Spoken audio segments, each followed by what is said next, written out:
Welcome to She Plants a Vineyard podcast. I'm your host, Santana Withrow, and this podcast is sponsored by The Affinity Films.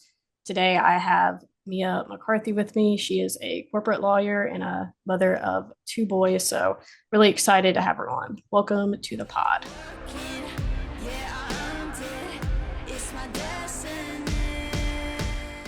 Let's dive into a little bit about your job. What exactly is a corporate lawyer and like what are your duties as a corporate lawyer? And is that the right lingo? Is that like your actual job title?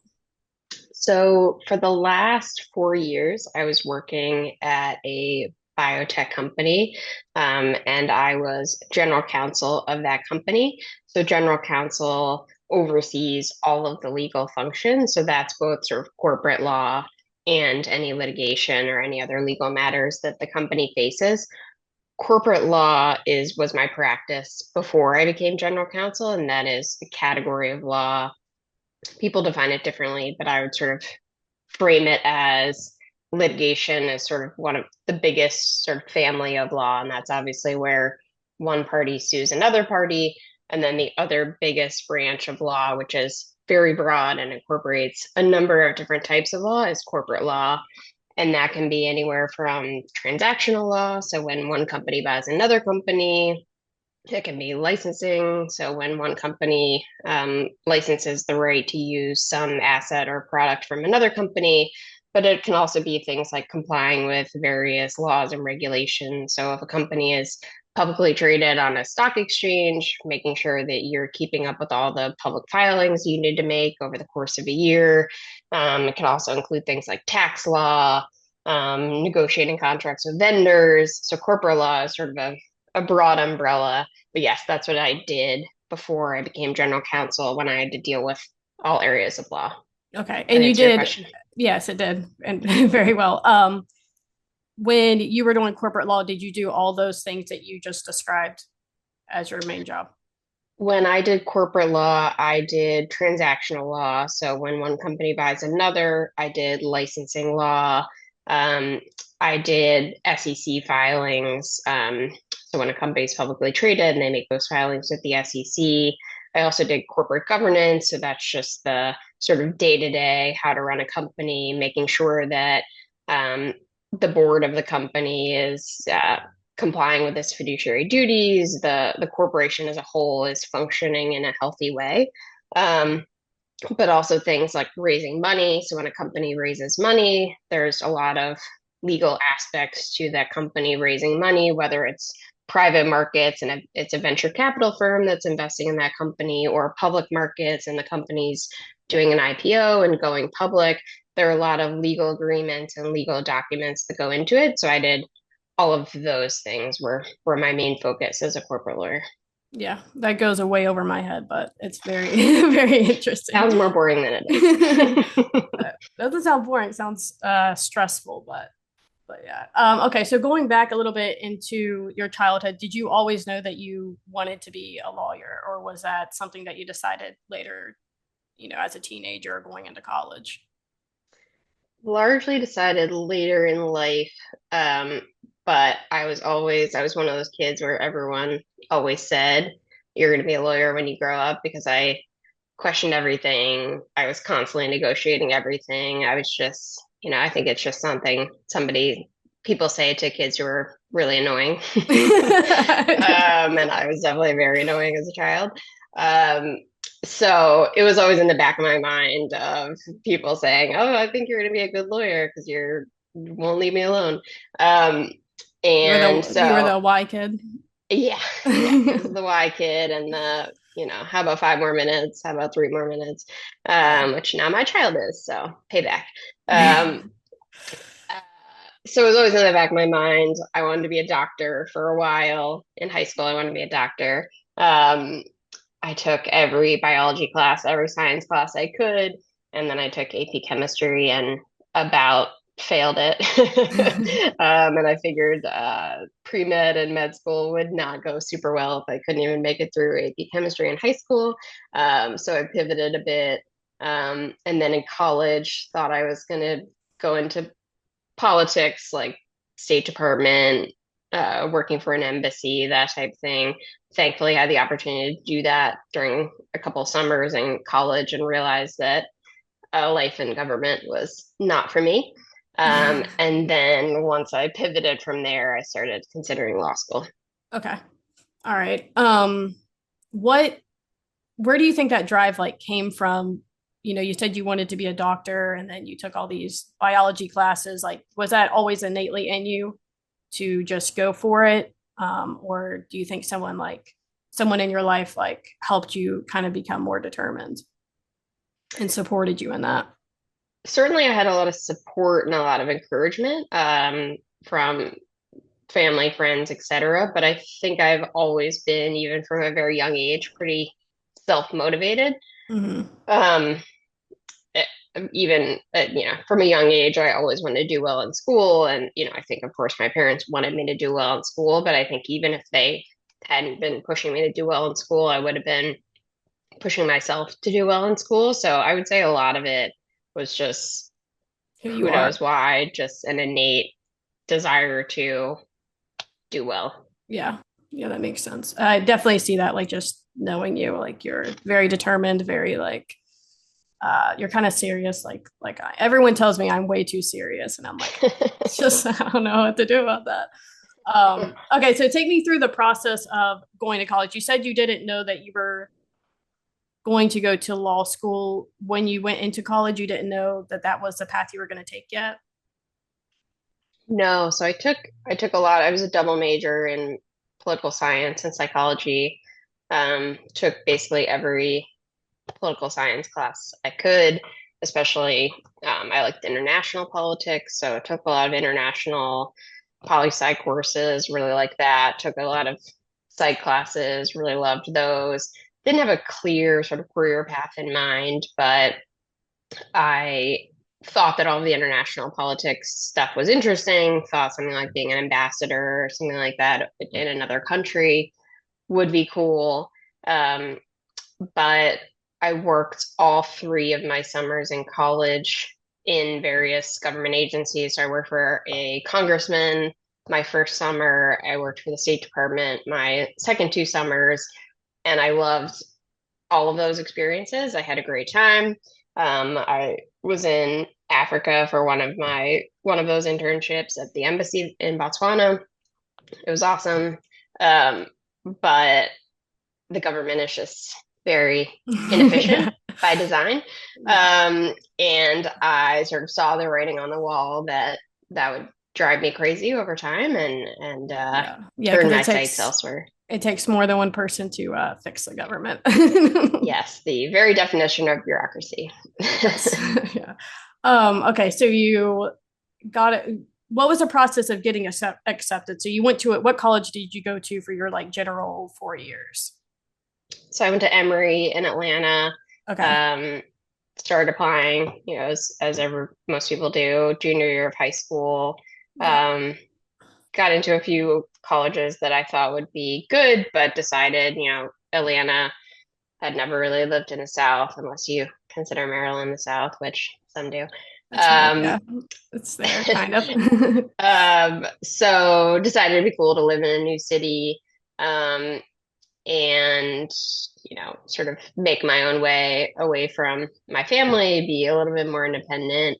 Um, and yeah, so I decided to go to Emory, was there for 4 years, um, and then worked for 2 years after college as a paralegal just to make sure that the whole legal thing was a path that I was actually interested in. Right. Um, Before I actually went to law school, because obviously going to law school is a big commitment And in many ways. yeah. So after a year of being a paralegal, realized it was something I was interested in doing and decided to apply to law school. Okay. Um, were you in school at the time when you were doing the paralegal stuff, or did you like take kind of like a gap year between that and your regular school and then law school? You took like kind of a gap year to do the Yep, paralegal. I was a paralegal for 2 years, um, and I lived in New York. So Okay. I was working there. I had already graduated from college. I was living with some people I went to college with in a pretty terrible apartment in New York, but we loved it. Um, living very much on a shoestring budget, but wanted to make sure that it was the right path for me. Yeah, yeah, that makes sense. Okay, that's cool. So you apply for law school and then you get in, whatever. Where did you go to law school? I went to Northwestern Law School in Chicago. Okay. So was it what kind of uh things do they require in order for you to get accepted into law school? So making me So go it's been back, a go while. back a little bit. Been a minute. So you need to have done, decently well in college. Each law school, I think, weighs different aspects of your application differently. So obviously they look at your high school, your college transcripts, make sure you did decently well, probably more focused on college than high school. But I do think I had to give them both. You had to take the LSATs, which is the standardized test you need to take in order to get into law school. And some, but not all, law schools do an interview. I was very lucky in that I had done well in college, but I did not do well on the LSAT. I mean, I didn't do as well as I probably would have needed to do to get into Northwestern, which is a pretty good law school.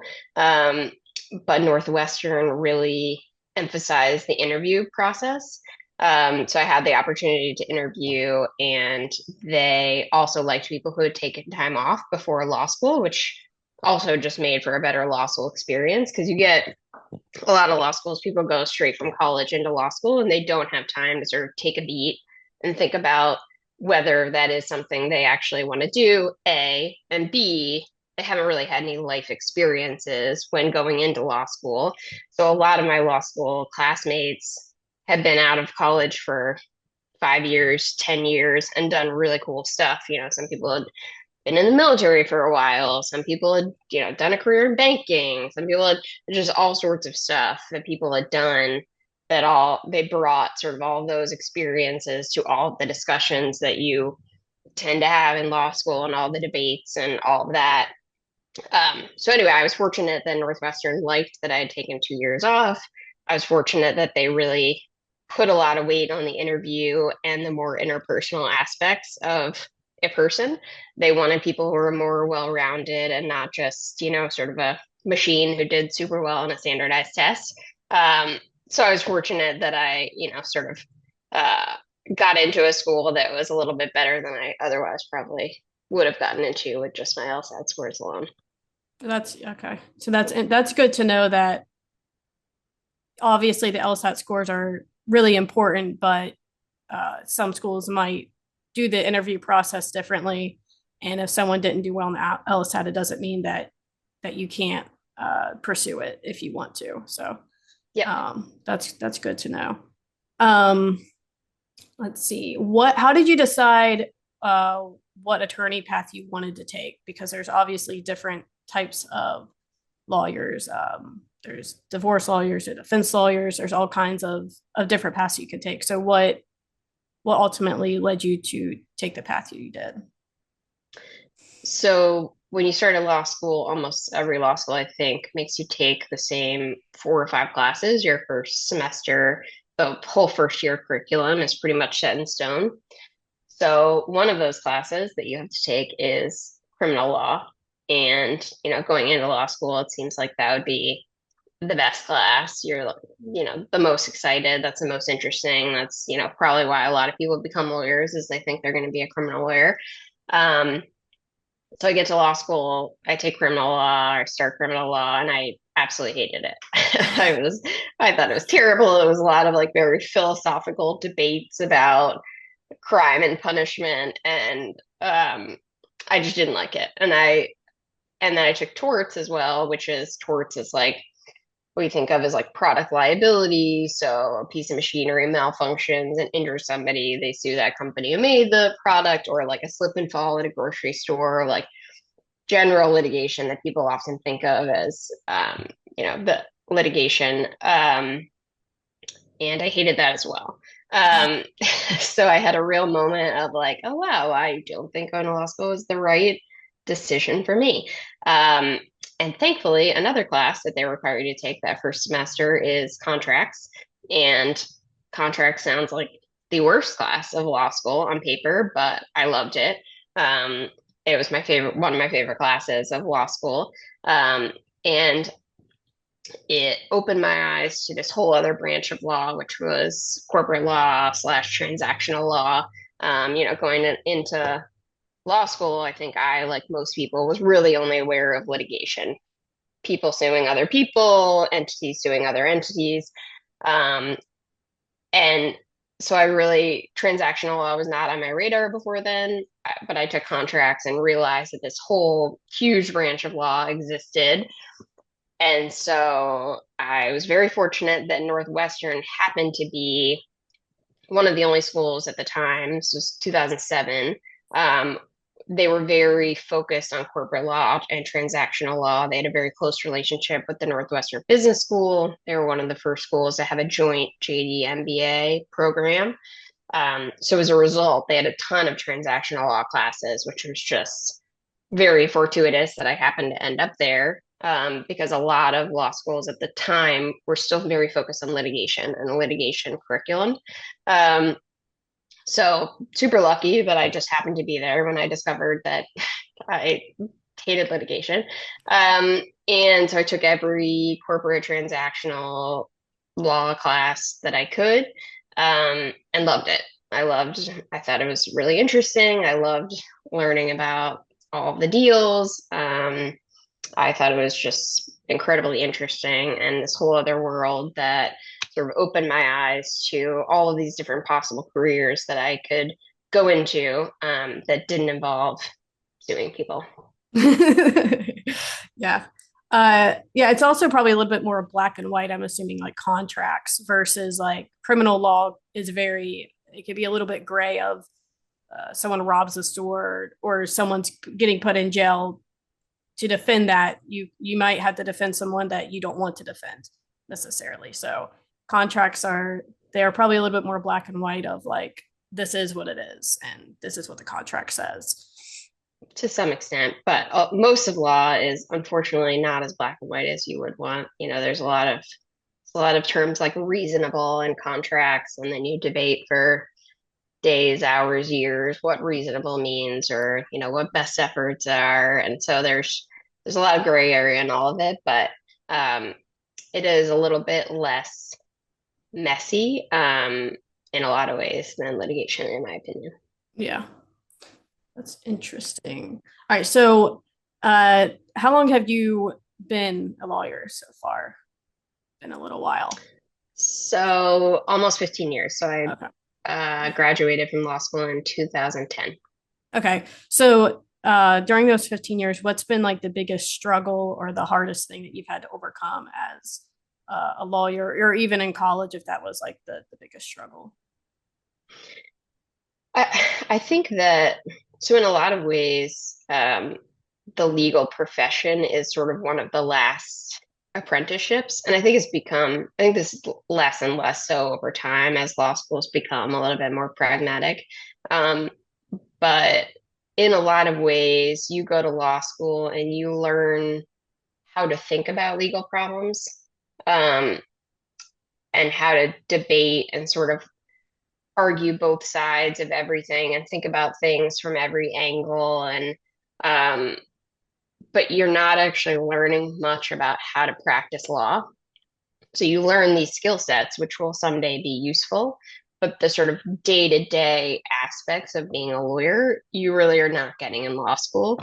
Um, and so if you go to law school to a law firm, as I did, there's a huge learning curve where you now need to actually learn how to practice law using these skill sets and, information that you glean from law school. You need to actually put that in action.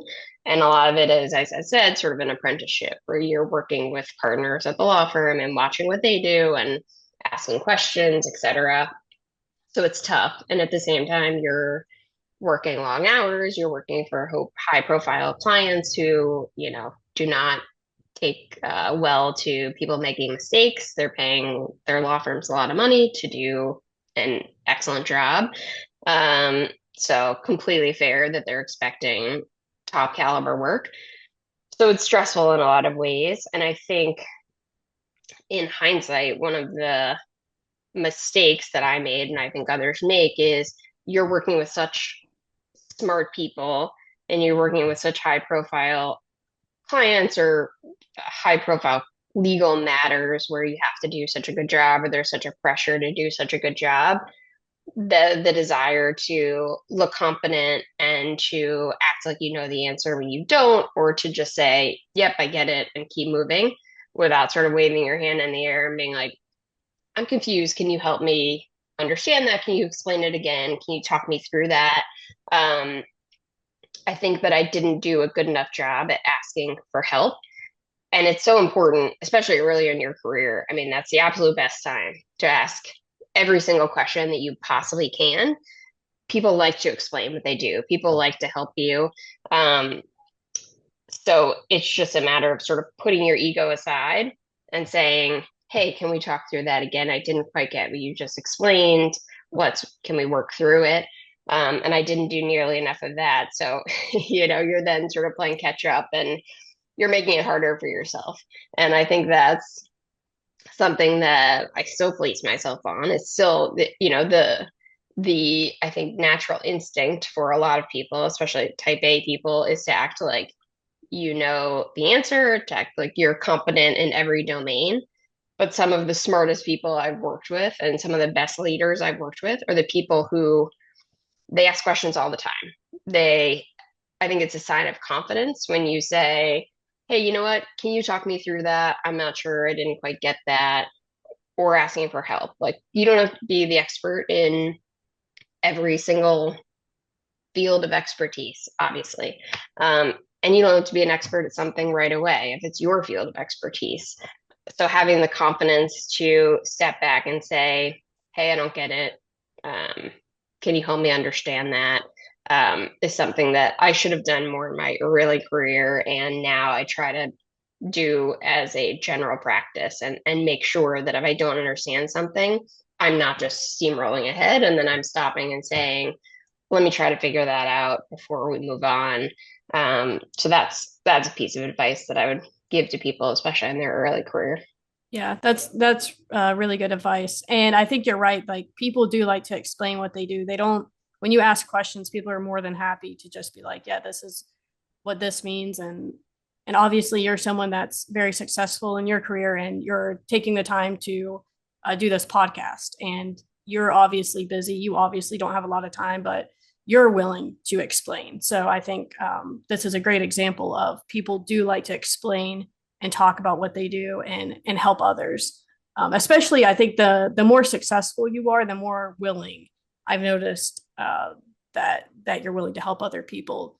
A lot of times, sometimes there are people that are maybe midway in their career and maybe they have a little bit of ego and they don't want to have the time. But I feel like the more successful the person is, most of the time, the more willing they are to take the time out and explain things. So I really love that you brought that up. And I think that's just great advice in general. That's just like good general advice for anyone in a career or starting a career. So, switching subjects a little bit, you obviously have been successful before having children, and now you have two boys. How has that affected your career? And um, if it has affected your career, in what ways do you think it's been beneficial or not? You're like not. No. I think, yeah, I waited for a while to have kids. I think I had my oldest when I was 37. So certainly waited for a while and had already had a pretty well established career at the time. And I think there are pros and cons to doing it that way. I have a lot of friends who had kids in their 20s and they are also doing really well in life. So I think there's no sort of right or wrong path. Um, for me, I think having kids, yeah, it certainly makes it adds a sort of dimension of complexity to everything. I can't pull the same hours that I pulled when I was working at a law firm.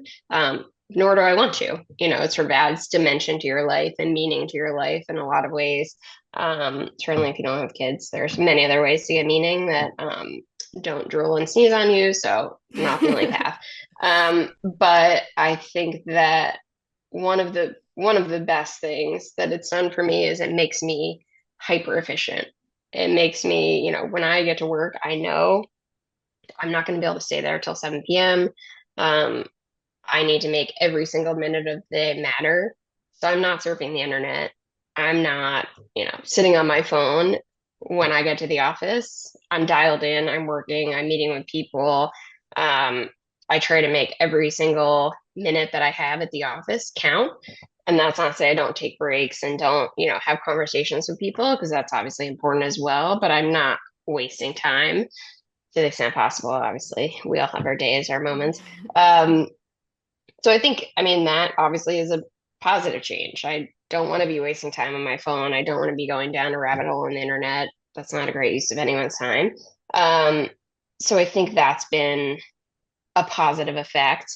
Um, but yeah, it's certainly at the end of the day, when you're tired, you've made a million decisions at work, then you have to come home and you have the sort of decision fatigue of your workday, and then you have a child asking you a million questions.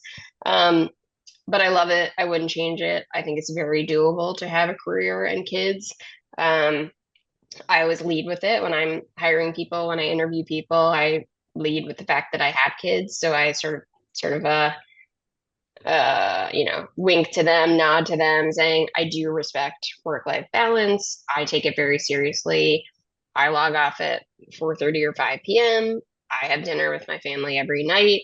I don't have my phone next to me. I'm not answering my phone. I'm not looking at email. I'm talking to my kids, talking to my husband, listening to how their days were.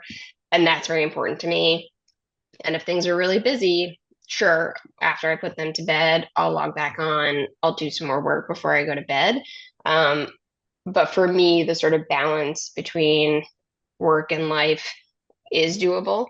Um, it has its challenges, but I think that anyone can do it so long as you have, sort of a network of people around you who can um, help if you sort of raise your hand and say, "Hey, I need help." Yeah, yeah. Having support is, I'm sure, really important to be able to do both. So obviously you took some time off. You told me how much time did you actually take off between your two jobs? You're starting a new job in September, I think you said. Yeah. Yes. So my company was acquired back in March. Um, and so I took off from March until September. So what is that? Yeah. 5-ish months. It was mid March.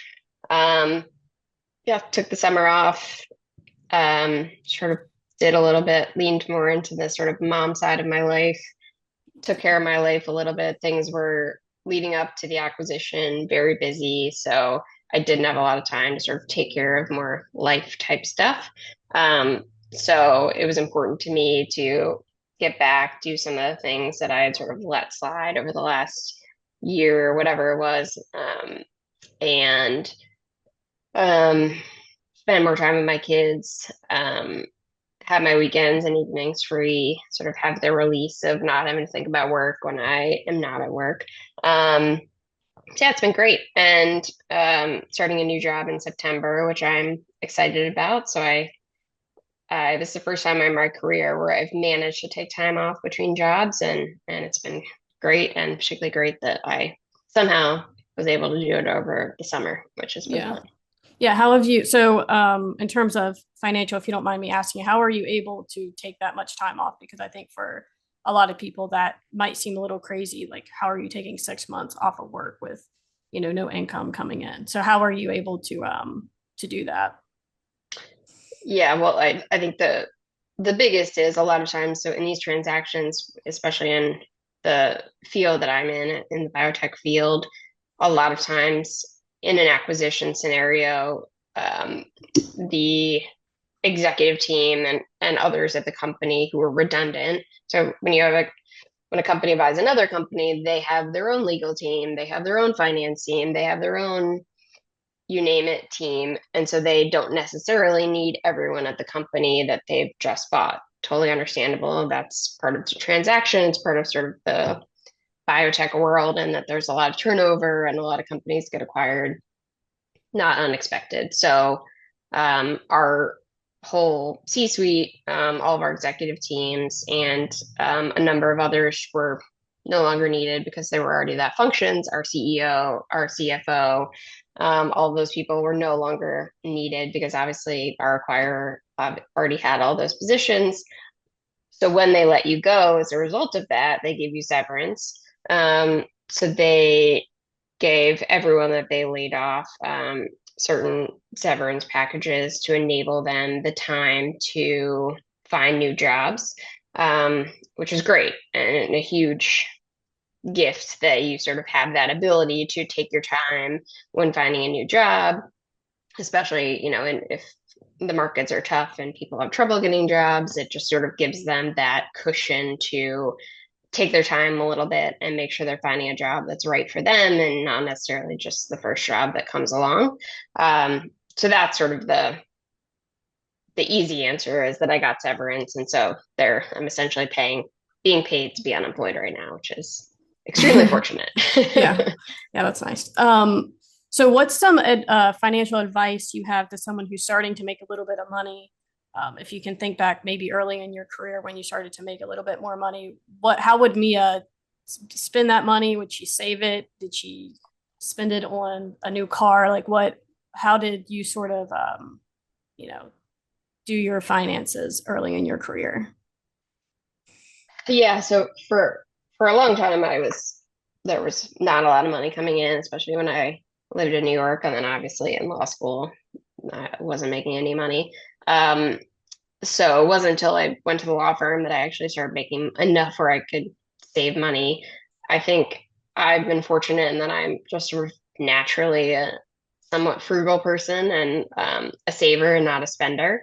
Um, my husband and I joke that like when he gets a gift card, he spends it within 20 minutes. And if I get a gift card, like I just spent a gift card that I got like 7 years ago, which is just like this mindset of like save, don't spend all your money in one place. And so I've always been pretty careful with money.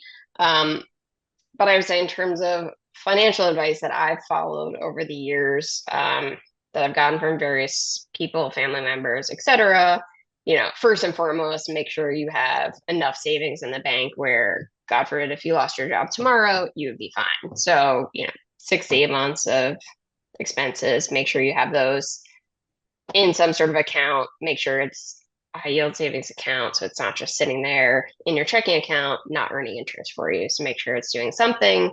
I would also say make sure you're putting as much money as you can into a 401k plan if your company offers it. That's important for your retirement, making sure that you're going to have enough money when you one day decide to retire. And then once you have money left over beyond that, um, I actually, so I was riding a bus when I was 22, living in New York, had no money at all. Um, and I happened to sit next to a guy on this Greyhound bus trip from New York, and he just started chatting with me. And he was probably like, I don't know, 5, 10 years older than me. I can't remember. But he was like, you've got to open a Vanguard account and you've got to start investing your money in mutual funds. And I was like, okay.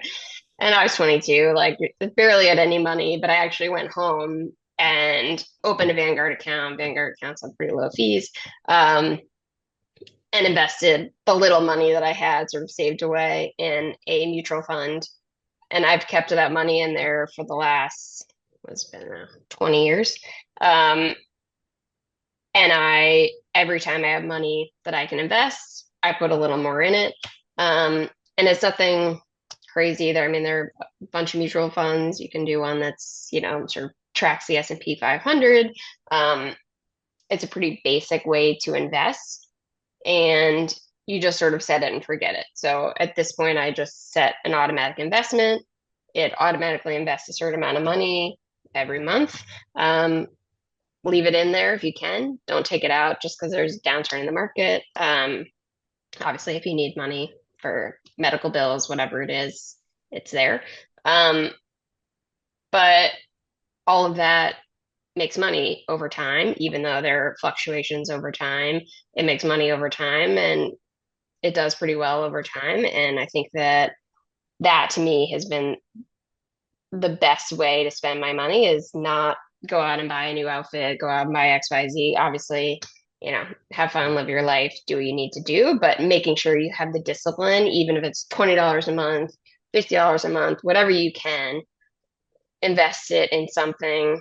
Um, and mutual funds, I think, are pretty slow and steady. I'm not like day trading individual stocks. So that's worked out well for me over the years and has enabled me to sort of build a little bit of a nest egg as that money sort of gradually grows over time. Yeah, you're right. Like just because you're making a certain amount of money doesn't mean you have to like go and buy a brand new car or a brand new house or like make sure you're taken care of first. And I think that's something I didn't grow up with a lot of money either, and obviously had to build a certain type of life for myself without much support, and made a lot of mistakes in my early 20s of how I spent money and what I did with it. So I think that's like just really good advice of trying to just save as much as you can and not spending it every way just because you got a little bit of money. Definitely learning to save and having that discipline, I think, is super important for sure. Yeah. So, all right, what are you looking forward to most in your life right now? You're getting ready to start a new job, but you've been spending some time with your kids. Like, what are you most excited about? Um, yeah, I think I'm excited for the new job. I'm excited to sort of roll up my sleeves and get started, get back into it. Remember the practice of law, which maybe I've forgotten after 5.5 months. Um, and so excited about that, excited about the team I'm going to be working with there. Um, I would say outside my professional life, my personal life, we have a little tiny cabin in Vermont that we're renovating and adding on to. So we are hoping that around the end of the year, those renovations will be done. Just a little cabin in the woods. But my husband and I and our kids love going there and our dogs. So excited for that to be done and to spend as much time as possible up there. Yeah, how's that going with the renovations? You guys have been renovating for a couple years now, right? Yeah, it's going well.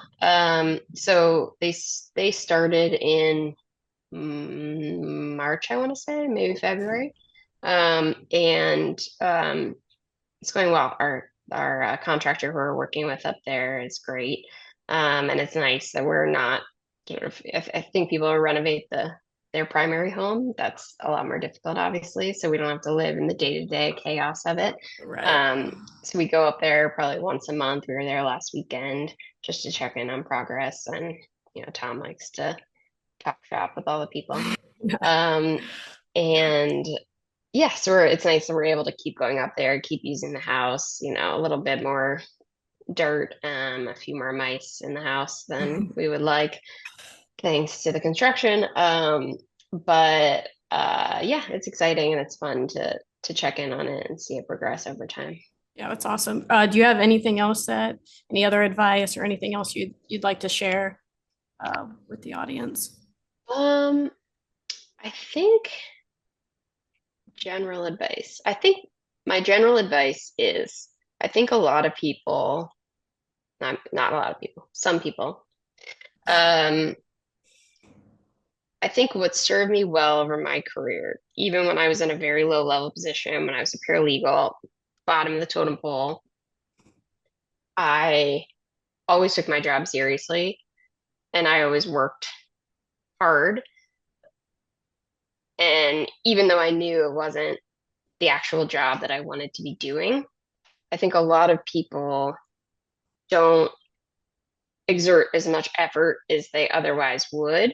And they have this sort of general plan that they're going to exert themselves and start doing well when they're actually in the job that they want and care about and are excited about. But I think for me, putting in effort at every job that I've ever had, A, it creates good habits, it creates discipline. Um, it's sort of like the muscle that if you keep it strong, it'll pay off over time. So I think creating those habits young, even if you're not in your dream job, doing the best job that you possibly can day in and day out. And that doesn't mean working all the time. It just means when you're at work, do the best job that you can, exert effort, show interest, ask questions, ask for help if you need it, be a problem solver. If you hit a roadblock, don't just quit. Think about it. Think about ways to solve those problems. If you can't solve that problem, go to your manager or someone else and demonstrate that you've tried to solve the problem before you came to them. Here's what I tried and failed. Here's what I thought through and it didn't quite work. Can you help me work through this problem? Showing all of those skills are good habits to establish early, one. But two, hopefully you're in a position where your manager notices those things, or we're not all fortunate enough to have good managers.